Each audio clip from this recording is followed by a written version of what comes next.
Morning, Bob. Good morning, Bill. We're heading into the holiday season. We're getting close, and it seems as though that retail sales are a little bit below expectation. Well, it's the time of year, you know, things sort of settle down, people focus on the holidays, it's hard to be focused on buying a house, you know, plus the weather's not so good. Well, but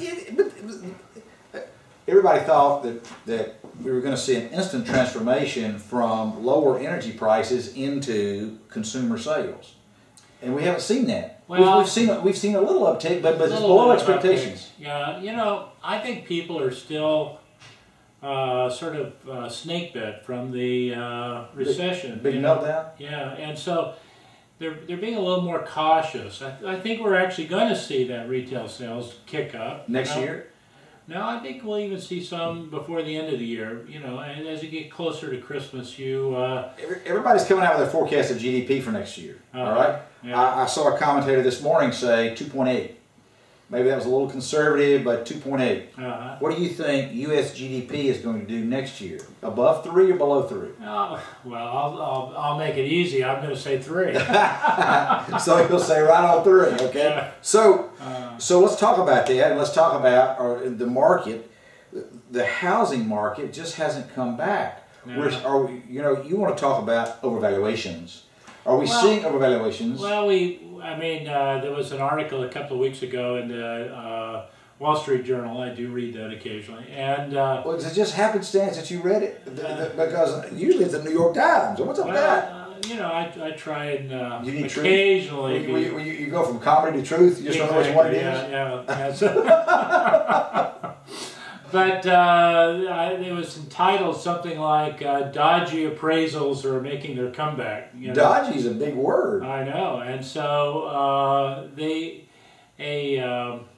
a due diligence firm, Digital Risk, evaluated several 100,000 appraisals and concluded that 1 in 7 was overvaluing the properties by more than 20%. That's a big number. That's a huge number. It's certainly not been our experience. That's not what we've seen.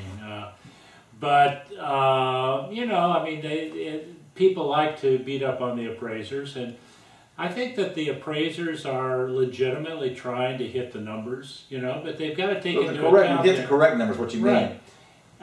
Trying to get the correct value for the property, but you know, it's a difficult thing because the markets are moving. They are moving, and so when there's a falling market, an appraiser they have to use closed sales. Right. And those closed sales in a downward market, they look back and they're higher than where we are today. Exactly. And in a rising market, it's just reversed. Those sales are lower than where we are today. So what's an appraiser to do? Exactly. I mean, if the market is hot, I mean, there are a lot of sales and people are bidding up the prices. Sometimes even above listing price. Right. I mean, the appraiser has to take that into consideration. They have to understand that, you know. And the way this test was done is to say, okay, well, I found a house in the last 6 months that sold that was comparable, that sold for less. So therefore, the appraiser is overvaluing. Well, that's not necessarily the case. Right. You know? So anyway, those are some of the issues. But fundamentally, we still have a very weak economy. It's growing. It's getting a little bit stronger. You know, there are a lot of things people don't realize.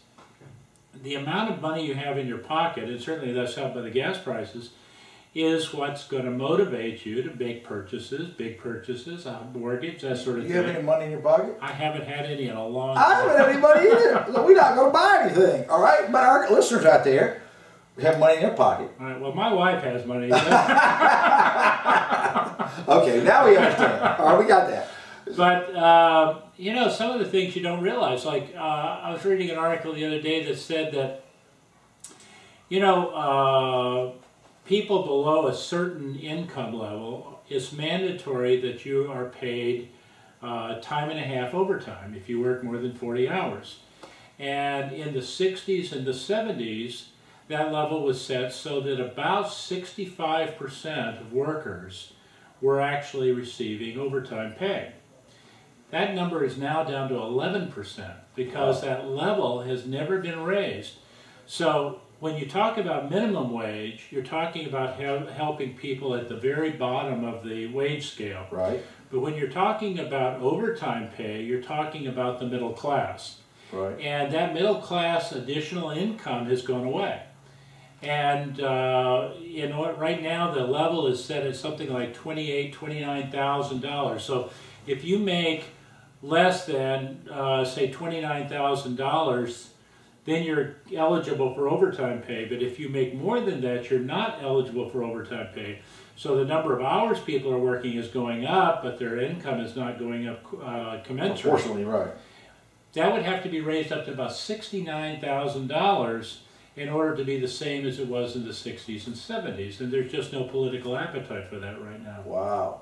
So let's talk about that as it's related to our markets and what appraisers are doing and how they're moving, how markets are moving. An appraiser's got a very difficult job based on this article you talked about. And there's an assumption that markets are always in equilibrium. There's just an implicit assumption. That's from those finance guys. No, that's from economics. That's an economics model. And so, basically, if you know you've got the losing hand, you've got to get out early with your argument. It's okay. It's all right. I know that theory well. And so, having said that, what's an appraiser to do? They look at the ratio of listing price to sale price. They look at days on market. You've done a lot of research around how do foreclosures impact market values. That's right. So we see, and talk to us a little bit, our listeners, a little bit about that. We see that when there's a little foreclosure activity, there's impact on those houses, but when they reach a certain point, there's widespread impact. Right.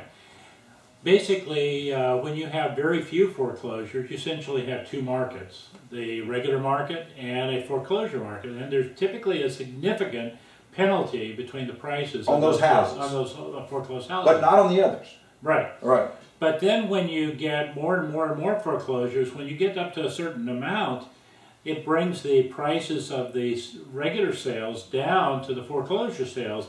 And there aren't two markets. There's only a foreclosure market, independent of whether it's a foreclosure sale or a regular sale. So it affects all the houses. It does. And we see that over and over and over. So as the markets strengthen, you see more and more of a separation. And, that's good. But the appraiser has to try and build in all of those things. You may have a neighborhood or a region that is fairly coherent, where you've got a lot of foreclosures, and then you've got another neighborhood not very far from it that's no foreclosures, and try and compare those houses for a sale here and a sale there is very difficult to do, even though proximity, they're fairly close. Those are the kinds of challenges that the appraiser has, because they're challenged to get similar houses that are recently sold, right, that are nearby. And that have similar financial characteristics, right, which is what you've been talking about, the difference in those financial characteristics. And so that's a challenge for appraisers. Lots of challenges, lots of opportunity. That's the end of today's discussion. We're out of time. This is F&C's Morning View. I'm Bill Rayburn with Bob Dorsey. Have a fantastic week. Goodbye, Bob. Goodbye.